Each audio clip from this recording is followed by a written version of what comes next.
So we are now heading into a discussion on the road ahead for services, whether civil services are a service or a disservice. So those are two parallel views that we get to investigate this evening. And we've also got a panel from diverse sides of the services. So first up, let me make you meet Anil Swaroop. Now, he joined the IAS in 1981, but interestingly, before that, he's also served in the police service for a year. And as a civil servant, he has also held various assignments within both the state of Uttar Pradesh and also the central government. And during the final years of his career, he served as the secretary to the Government of India at the Ministry of Coal. Now, apart from that, we also know him as the author of Not Just a Civil Servant. Welcome, sir. Welcome to Literati 2021 and to this panel.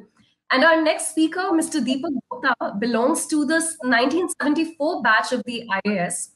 His career has a long-standing relation with the sun, and I mean it literally because he initiated the National Solar Mission while he was secretary of the MNRE, where he retired from in September 2011. And currently, he is the honorary DG of the National Solar Energy Federation of India. And his writing spans from health to energy to climate change to even government issues. Welcome, sir, and thank you so much for joining us this evening. And bringing this discussion, this panel together is our highly reputed political analyst and journalist, Vipin Pabbi, sir. So he's been on the journalism side of things, and he's been with the Indian Express for over a span of 36 years. And not just that, he served as the editor of the paper, and he's reported from Jammu and Kashmir, from Gujarat, to the northeast, and even the national capital region. Shimla, then and now, is his work that we know him best for, and it's been critically acclaimed as well. Good evening, sir, and thank you so much for joining us this evening on Literati 2021. And it's all over to you now to take it forward and talk about the services at length. Thank you very much, Niharika. It's a pleasure and it's a privilege to be speaking to two of very eminent former IAS officers, both known in their field, both have contributed immensely, and both have written books. So, as Chandigarh Literary Society, that's the reason that they are here on this particular platform, and both of them have done tremendously well in their own sphere and in their work over the years. So I'm really privileged, and I would try to extract the maximum as it being a journalist, whatever information I can from them, and I'll try my best. They have been introduced, but I will slightly add to when I speak to them about some the kind of books that they have written. For instance, Mr. Deepak Gupta has written two books. That is the Steel Frame, History of IAS, and the second book, which has recently come out, is Small Things Matter, Key to Governance, Key to Good Governance.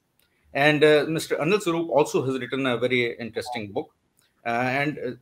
So I would first start with a common question to both of you. I mean, one after other, and then I'll go into more specifics. And so, first of all, I would like to have a kind of an overview from both of you, and I would like to start with Mr.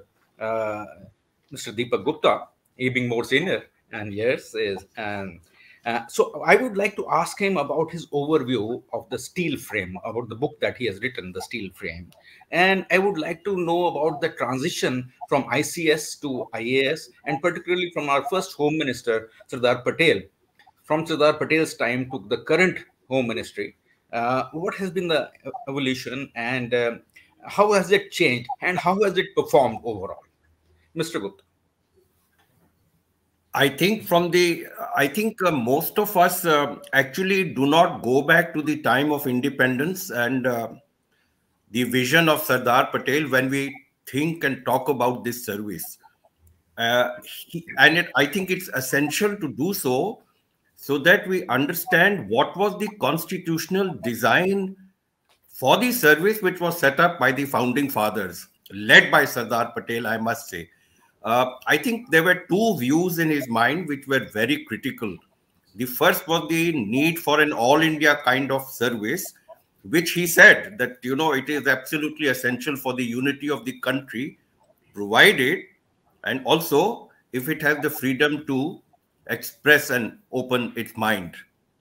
The other point was, when he saw this, it's not only a question of administrative unity, but also that you bring an experience from the field and from the grassroots, and you take the national impulse back to the state. So in the totality, it becomes, it has a very important contribution towards national integration. The second part was, and I think he wrote in a letter to Jawaharlal Nehru, when he foresaw the kind of politicization which might happen, and there was some evidence of it already then. And he conceived of the service, and I think Ambedkar also agreed generally with that view, that the service should be seen as a kind of ring fence around the constitution. And therefore, he is providing it with a kind of protective role. And therefore, he said it must be kept free of all the political consideration in every which way. So this was the design of the service. This is its role. In general, the perception is clearly that the service has performed this role well.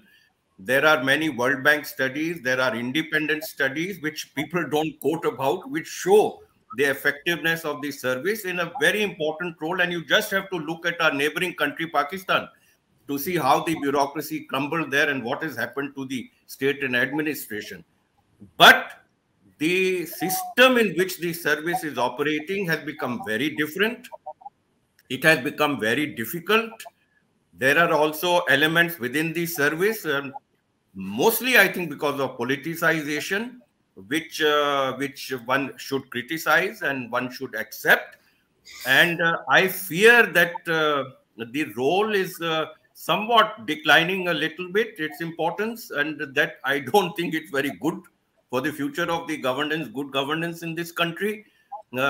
Generally, it's a downhill, but I have great faith in the future, and I really feel that this is one institution which has an important role to play, and it must be strengthened in the right way. Thank you, Mr. Gupta, for these opening comments. And particularly what you're saying is that there is a bit of decline. So I will come on that point to Mr. Anil Swarup. And Mr. Anil Swarup has also written a book which is called Not Just a Civil Servant and Ethical Differences, Dilemmas of a Civil Servant. So that is a book that he has written, and he is known, he has been in headlines also, and of late he is very active on social media. And particularly I like to read out a small tweet relating to bureaucracy that he had put up very recently, and that says the journey to becoming a civil servant is a tough one. Everyone knows about it, certainly. The journey as a civil servant is tougher, though extremely satisfying. It gives an option of serving, and many officers to serve silently. Serve silently. The choice, of course, is yours. Make it carefully, because the price has to be paid.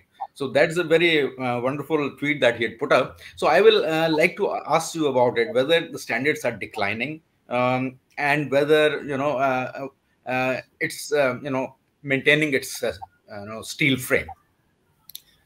See, there is no formal study to definitely conclude that standards are declining. In fact, those standards have not been objectively defined as well. So it's a very subjective judgment that standards are declining. Decline may be a value judgment of what is happening, and I don't think that's correct. What has happened is it has evolved. Civil service has evolved over a period of time, as have the circumstances, as should a civil service evolve. But I would go back to the point which Mr. Gupta very correctly made, that in order to evaluate the efficacy of any institution, you have to look at a parallel situation. And the parallel situation exists in Pakistan, because that's the background. People compare Indian bureaucracy with Singapore, with Western. It's not comparable. The context is different. So if you want to compare, you have to look at similarities, and that similarity exists with Pakistan. One of the reasons for the disastrous performance in Pakistan as a whole has been the decay in the bureaucracy there. And I'm in touch with a number of bureaucrats there, and they envy what is happening in India, despite everything. Now, that is one. The other point is, how have the circumstances changed? Circumstances have changed dramatically. They've changed in the political context, they've changed in the economic context, they've changed in the social context. in the whole role of the government has undergone a change from pure regulation to now development to economics. So with the change of this overall environment, obviously the bureaucracy has to evolve. There are certain things which are beyond the control of a civil servant. Now I'm coming to very specifics. And since you mentioned my second book, Ethical Dilemmas of a Civil Servant, is all about the dilemmas that a civil servant comes across during his career over which he has no control. So my approach to civil service has been, you can't do a nut to a politician. He will be what he is. The question is, can a civil servant perform in the given set of circumstances? And my belief is he can. One role model is sitting in this room. Mr. Deepak Gupta is a role model who functioned despite all the problems. So what I suggest to my colleagues, my junior colleagues and otherwise, is look at those role models who have performed despite these set of circumstances. Yes, circumstances have undergone a sea change and they are putting enormous pressure. So today, the civil servant faces much more pressure than we did at our point in time. So it may not be appropriate to blame the civil servant. Yes, there are good, bad, and ugly, because civil servants evolved out of this social system. They don't live in a zoo. They come from the same society. So to expect that the civil servant will be totally different from the social dynamics of a situation, it will be incorrect. So my personal view is, yes, situation has undergone a change. Yes, there are some civil servants who give us a bad name, but there are many more civil servants who give us a good name. Unfortunately, they don't get to be known. I will conclude by just mentioning, since you talk about Twitter, I tweeted another thing. After a survey that I conducted on Twitter to find out whether civil servants still enjoy the confidence of the people. And you will be very pleasantly surprised to see that on the top of the shack, which included, that list included media, that list included the judiciary, that list included a lot of people, and civil servants were still at the top. But the problem is that there is a certain section of the elite, for a variety of reasons, either grapes have been sour for them, or they have had personal experience, whatever may be the reason. They may have a personal experience, a wrong, bad experience with the civil servant. Those that speak against the civil servant for the simple reason, and here I'll conclude, that we are all fond of masala. We love masala. So if you tell a civil servant has done well, I've started an Excess of Good where I tweet stories of the wonderful work being done around that has been done. As traction as the negative stories that I put up. So we like it. It doesn't really matter. I think civil servant nowhere in the world has the bureaucracy withered away. Let me tell this very clearly. Thanks, Mr. Guru. Yeah, Vipin, I may just add to what Anil said. That on the top of the ladder in terms of trust, I think the district collector will probably come. Because all of us today, even then and even now, they have faith in the district collector. Quite right. And one should examine why it is so. Yeah, and as Mr. Anil Swarup said that, every profession is a reflection of the society. So you have the good, the bad, and the ugly. And it's somehow, the ugly part of that comes up. I was not talking so much of standards declining of personnel in the IAS. I was talking of standards of governance declining because of circumstances which have been imposed. Which were not there, as Anil also said, in earlier times, and the pressure and other things. That is what I was referring to. Right. And, as being from media also, I would like to just add on to that about the good and bad and the ugly, is that only the media's ugly part, certain TV channels who are just shouting and, they are being discussed as media, and not the responsible newspapers and other, people, other journalists who are actually doing good work. But it is the shouting brigade which gets the most attention, and media also gets defamed.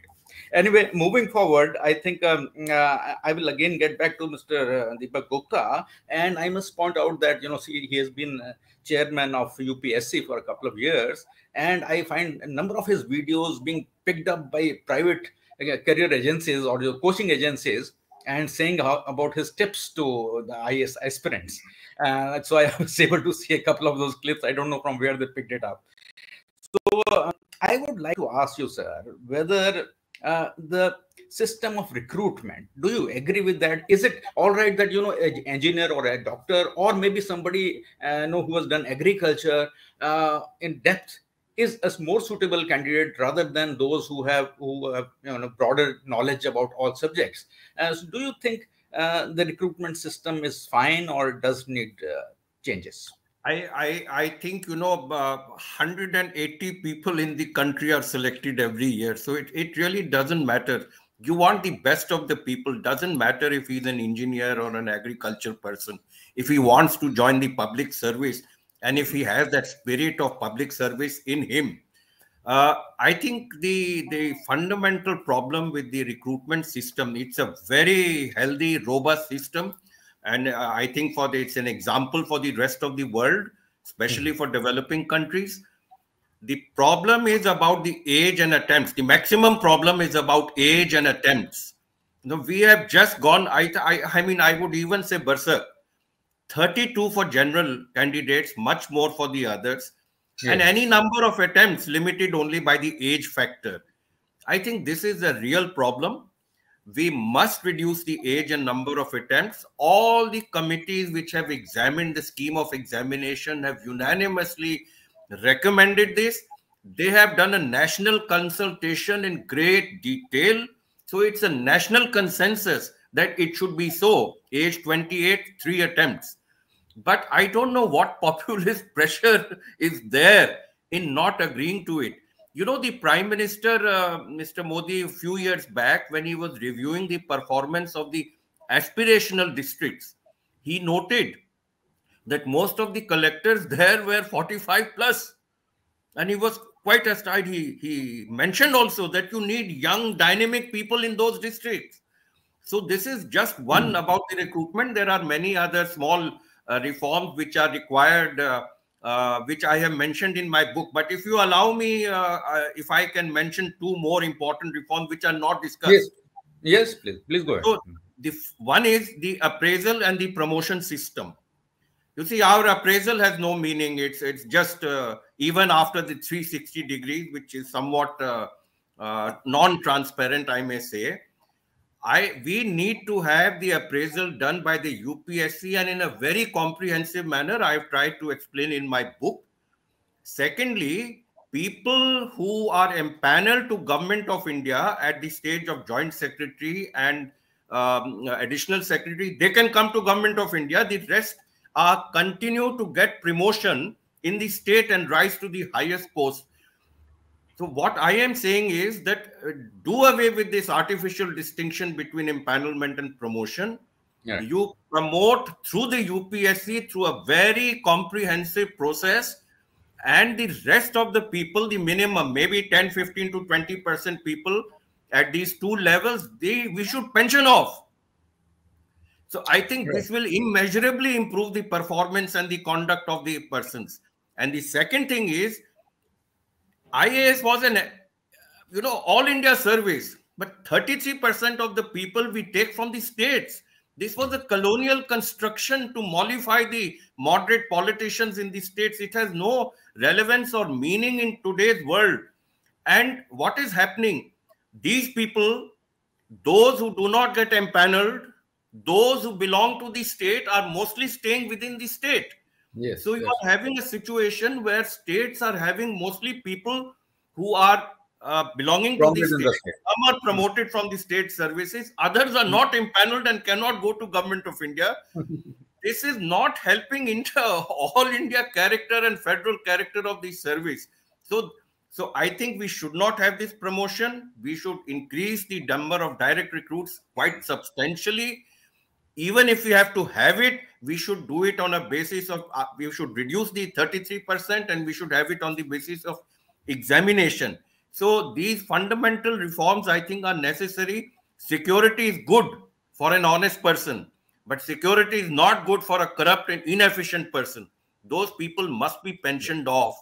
The organizations cannot reward those who are mediocre or bad or inefficient and punish those who are the performers. This is one of the fundamental problems of the service, and you have to change this. Yes, Mr. Gupta, very important points, very significant points, I must say. And but I will get back to you on that. But Mr. Swaroop, I want to get to the point about recruitments. My point was not that the engineers or doctors should be debarred from appearing, but whether there should be holistic approach to recruitment rather than getting bookworms I would, pardon me saying that, I don't know, maybe I'm wrong, but I'm told that those who prepare for IAS have to put in 18 hours, 20 hours to study. Is that the right approach, or do you think some changes are needed there? First of all, let me endorse totally what Mr. Gupta said. I totally agree with him. But I agree with you as well. And let me see how does this agreement work. You know, in my book, Ethical Dilemmas of a Civil Servant, I have given a full chapter on what needs to be done in this context. I have fullest of regard for UPSC, which is one of the finest institutions, headed by people like Mr. Gupta. They have done wonders to this institution, and no one can ever doubt its objectivity. But the problem is, who are we recruiting? My contention in the book is that we should recruit leaders. I totally agree with you. Bookworms don't work. Some IAS officers evolve as leaders, and they have done wonderfully well, but we don't select leaders. The present examination system selects people who are good at articulation in those 3 hours very well, which is also an important attribute of leader, but leadership doesn't stop at that. You know, I have written, and since you read my tweets, I've said, you can outsource expertise, but you can't outsource attitude. Now, today, internationally, and I've done a lot of research on that, you have tools to determine who could be a good leader. So my contention is that instead of looking at only bookworms, as you rightly put it, and I totally agree with you that there's a lot of emphasis on the book rather than the attitude, we need to have tools to assess the attitude. Now, this will be time consuming, but it is well worth it. And that's why I feel that IAS should be recruited differently from other people. Because IAS officers evolve as leaders right from the word go. When you are a subdivision magistrate, you are leading that subdivision. Then as a collector, you are doing more a job of a leader rather than a very knowledgeable person. Knowledge is important. So you must select leaders, number one. Number two, you must train them as leaders, not what you do right now in LBSNA, where you provide even more information. So you find IAS officers evolving as brilliant individuals, but not as brilliant team men. Quite a few of them are not team men. You have to evolve as a team man. So number one, recruitment. Number two, training. Number three, as Mr. Gupta rightly said, how do we evaluate the officer? Right now, evaluation is absolutely perfunctory. It has no meaning whatsoever. And I'll go beyond what he said about 360 degree. It's downright ridiculous, absolutely. People ring up on phone to find out how that officer is. How do you do that? We have adopted the system from the private sector without going to the details of it. In private sector, you sit in a room, you talk to the concerned officer at length. Here, that officer is not spoken with. You know, an officer gets empaneled as additional secretary, and then he doesn't get empaneled as Secretary Government of India, and he was not even told why he's not empaneled as Secretary Government of India. So what sort of a... So number one, recruitment, then training, then his promotion, his posting.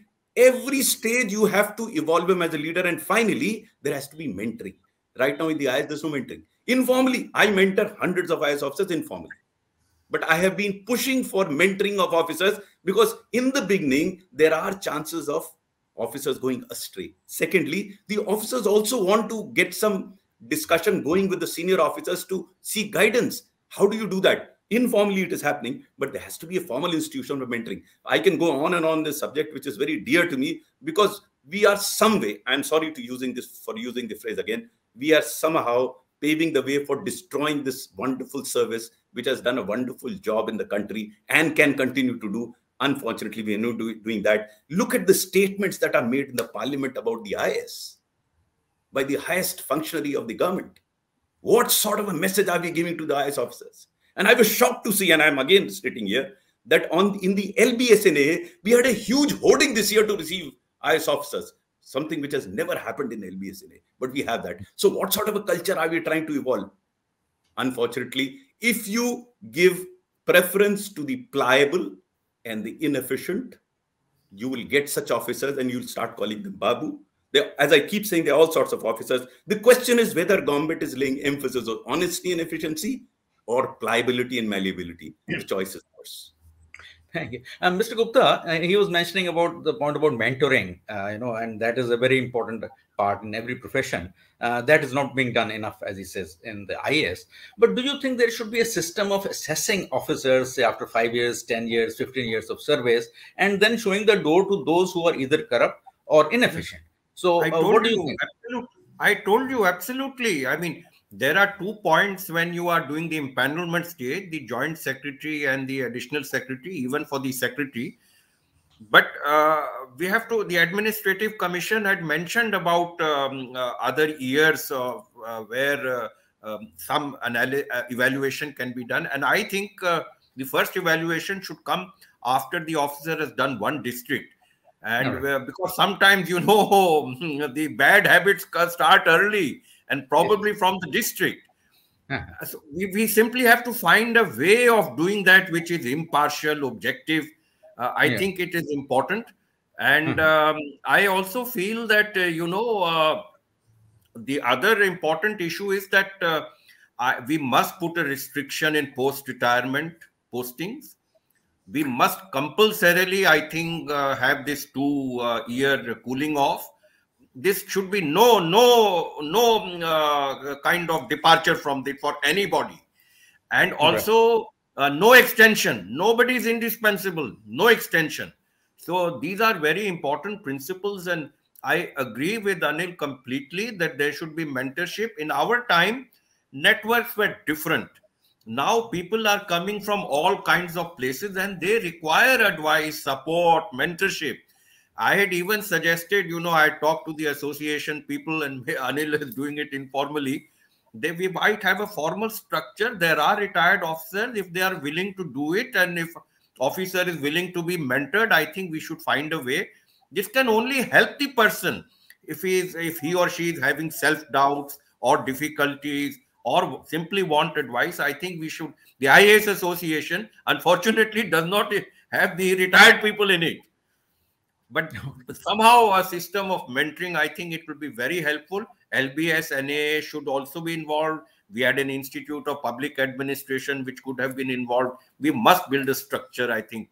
We must build a structure. It will support. Mr. Swaroop, one question that emanated from Mr. Deepak Gupta, and that was about the state services.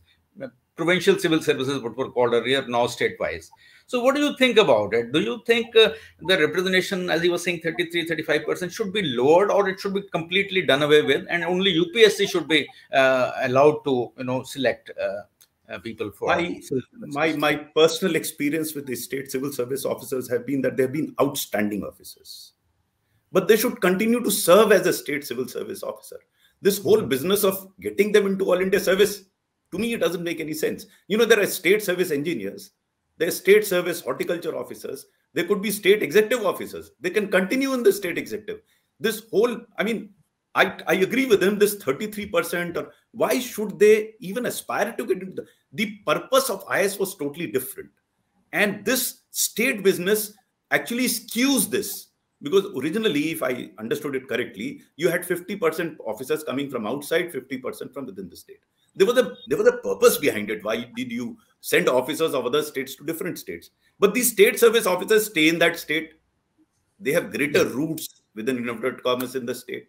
It doesn't serve the purpose. So I'm all for state services. I'm also for state executive services. But they should continue as state service officers rather than merging in the IAS. Secondly, and I again endorse totally what Mr. Gupta said very correctly, I have written in my book also that, and I'm touching upon a very sensitive topic which he also mentioned about post-retirement jobs. You know, I'm not against engaging officers who've retired. I'm not against it because they've acquired a lot of experience. The question is how and when you engage them. You know, when people ask me post-retirement, I said I consider it below my dignity to apply for a job. A Secretary Government of India applying for a job. आप भीख मांग रहे हैं किसी से? Why should you go to anybody? But if the government so desires, and not government, and that is where institutions like UPSC become important. Am I selecting post-retirement assignments through UPSC? Or it is given as a dole to some officer? If it is given as dole, and not only that, I have seen officers applying and then canvassing for it. Imagine what will that officer do? You know, I'm sorry for again stating it here, and I've written in my book that close to retirement, I've seen the change in the attitude of some officers. Yes. Which is a shocker. You know, I have seen extremely, I've been Secretary Government of India for 4 years. And some of the discussions that I heard, I used to feel sad. Yeah, here is an officer, absolutely straightforward, upright. What has happened to him close to his retirement? He's seeking a post-retirement job. And don't blame him only. Again, I'm being very blunt here. if a Chief Justice of India holds a press conference instead of being hauled for a contempt, not Chief Justice of India, a judge of Supreme Court, instead of being hauled for a contempt, becomes a Chief Justice of India. Yes. And then gets Rajya Sabha member of parliament and writes a book and gets away with it. What are we talking about? So these are the ethical standards. What he did, I don't know whether it was illegal or not, but extremely unethical for a sitting Supreme Court judge to hold a press conference against Chief Justice. I mean, imagine a scenario if as Secretary Government of India, I hold a press conference against the Prime Minister. Or a minister does it against Prime Minister. Become the Prime Minister. And then I'll get post-retirement job also. What is this going on? So if we evolve that environment, what is the signal that I'm sending? You know, government works through Iqbal, we call it in UP. It's the system that you create. What is the message I'm sending to the civil servant? Be pliable, be malleable, and you shall be rewarded. If that is the message that we are giving, you will get such officers. And then we will mess it up.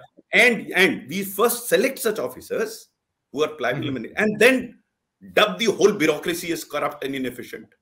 अरे भाई आप अच्छे आदमी को लीजिए अच्छा नाम मिलेगा. Vipin, I may mention to you that and I take you back to Sardar Patel. I mean, what is this coming to? This is because of the politicization, and it's true for center and states both. And he said that, you know, an efficient and independent civil service is necessary even more in a democracy than in an autocracy. Imagine, this is what he said in 47, 48, anticipating these kind of things. So please examine the seriousness and the import of this statement that he has made. And what is the goal? Yes, sir. In fact, the time is running so fast, and 40 minutes is really not enough to, you know, have a good session with both of you. But time is running out. So one final question, which I'll like to put to both of you, is first with Mr. Anil Swarup this time, is about the contentious issue of lateral entry into IAS. What are your views on that? I have no reservation about lateral entry, but what is the purpose behind it? If you want to improve the functioning of the bureaucracy or the efficiency of the bureaucracy, this may not serve the purpose. Secondly, if you are trying to take experts from outside for lateral recruitment, then as I said, expertise can actually be outsourced. I was Secretary Coal and didn't know anything about coal and did reasonably well. We cleared the coal mess because I could outsource all the experts, but you can't outsource the attitude. How do you assume that those that are coming from lateral entry have the right attitude? They aren't even looking at it. So if you don't have the people for right attitude, if you are only trying to get experts from outside, you don't have to recruit them as Joint Secretaries, Government of India. You can engage them. I engaged. All the experts were engaged. You should have the eyes and the ears and the mentality to be open and to engage with experts. That is the job of a leader. You know, look at world over, private, public. You know, top positions are not occupied by on account of their expertise. They are occupied on their leadership qualities. So you have to get the right leaders with the right attitude rather than experts. This nonsense of getting expertise into making them joint secretaries, I don't think it will work. Though I have nothing personal against lateral recruitment, provided that the process for lateral recruitment is again through UPSC, which I am told it is. Right, again through UPSC. Okay, right. That point. I mean, you can't pick up anybody and make him joint secretary. No, but if it is done through UPSC, if it's done through UPSC, I'm not against it. But I don't think the purpose that is designed will be served. I have nothing against it, but the purpose doesn't stand. Right, Mr. Gupta, what do you have to say about that? I have discussed this issue in very great detail in my book because people write an article. Lateral entry has become actually a criticism of the IAS. And that context is completely wrong. 5 years down the line, you will see what has been done by the 40 or so of director and JSs who have been taken as lateral entry. I know in some ministries, the position and what is happening, it is not serving the interest. As Anil said, expertise is available and has to be taken not from one person, but from many persons. Advice has to be taken. And if there is a professional specialist in administration and coordination, which is the work, it is actually the IAS officer, the state civil service officer, the director, deputy secretaries, etc. You have to professionalize them. And besides, there is a great shortage of officers, which necessitates some of these things. And I'm getting so many people from Indian Ordnance Service. How does he come in Ministry of Education? And it's become the lateral entry. Tell me, what kind of experience? So it's an issue which should not be treated in jest and very easily criticize the IAS because of it. There might be exceptional situations. Nobody talks about exceptional situations, but if it becomes routine, I don't think, and I think you need to study. You know, in the US, when the auto industry came into a crisis, all the top auto companies took CEOs from outside who had no experience of, you know, the auto sector, but they were leaders. And they resolved the problems of the individual companies. I mean, this is a fine example, and all international management experts have things to say. And recently, there is a book on Pakistan about the consequences of lateral entry in Pakistan, which has become entry of military into the system of administration. Nice.